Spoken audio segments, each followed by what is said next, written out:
अस्सलाम वालेकुम। कुछ लोग नंबर्स को लेके बड़े मोहतात होते हैं, इतने मोहतात होते हैं कि उन्हें हर जगह नंबर वन रहने की आदत होती है। वो ये समझते हैं कि वो हर जगह नंबर वन है। वो अपनी ड्यूटी पर हैं, अपने मनसब पर हैं, वो नंबर वन है। वो घर पर हैं, वो नंबर वन है। वो खानदान में हैं, वो नंबर वन है। वो दोस्तों यारों में बैठे हैं, वो नंबर वन है। ये बहुत बड़ी गलती है। आपका नंबर हालात, वाकयात और रिश्ते तय करते हैं कि आपने किस मकाम पर, किस नंबर पर रहना है।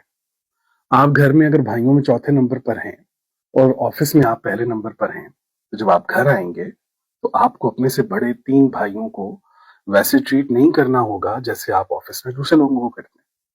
तो आपने देखना है कि घर में आपका नंबर कौन सा है। उसके बाद आप रिश्तेदारों में जाएंगे तो आप देखेंगे आपसे बड़े भी हैं, आपसे छोटे भी हैं, वहां भी अपना नंबर तयन करें। इसी तरीके से फिर वही बात आ जाती है हजरत यूसुफ अलैहिस्सलाम के।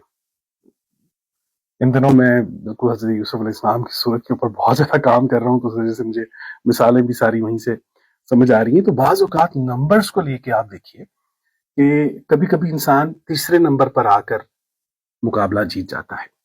कैसे? हजरत यूसुफ अलैहिस्सलाम को देख लें। उनके साथ 2 कैदी थे। उन्होंने ख्वाब देखा। एक ने ख्वाब में देखा कि मैं आ, शराब पिला रहा हूँ बादशाह को, और दूसरे ने कहा कि मैं देखता हूं कि मेरे सर पर रोटियां हैं जिसे परिंदे खा रहे हैं। तो हजरत यूसुफ अलैहिस्सलाम ने फरमाया कि एक जो है वो उसे जिंदगी मिल जाएगी और दूसरा जो है वो मारा जाएगा। अब जेल से निकलने की अगर हम बात करें तो एक नबी को तो पहले नंबर पर निकलना चाहिए था, लेकिन आप देखिए कि यहाँ तरतीब उल्टी हो गई है। जो पहले नंबर पर निकला है वो मारा गया, जो दूसरे नंबर पर निकला वो बादशाह की यहाँ उसे नौकरी मिल गई शराब पिलाने की, और तीसरे नंबर पर हजरत यूसुफ अलैहिस्सलाम निकले। हजरत यूसुफ अलैहिस्सलाम जब निकले हैं तो उनका मनसब दोनों से बड़ा था। आपको वजीर दाखिला, वजीर खुराक लगाया गया।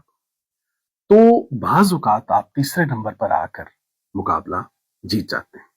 तो नंबर्स को लेके याद रखें कि आपने अपने हालात, वाकयात और रिश्तों के सामने तयन करना है कि आप किस नंबर पर हैं।